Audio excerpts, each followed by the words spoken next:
How to add second email account on iPhone. To get started, go ahead and open up the Settings application on your phone. First of all, scroll down to the very bottom to find Apps and tap on it. Once you're here, scroll down to the M section of the installed apps and tap on Mail.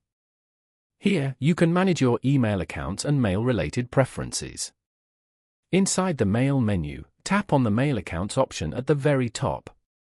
This page shows all email accounts currently configured on your iPhone.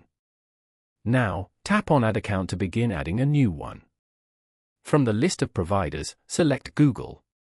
You will be redirected to the Google sign-in page. Enter your email and sign in. After signing in, tap on Continue, then tap Continue again on the next page. Tap the toggle switch next to Mail to enable it, and then tap Save in the top right corner. Your Gmail account is now successfully added to the Mail app on your iPhone.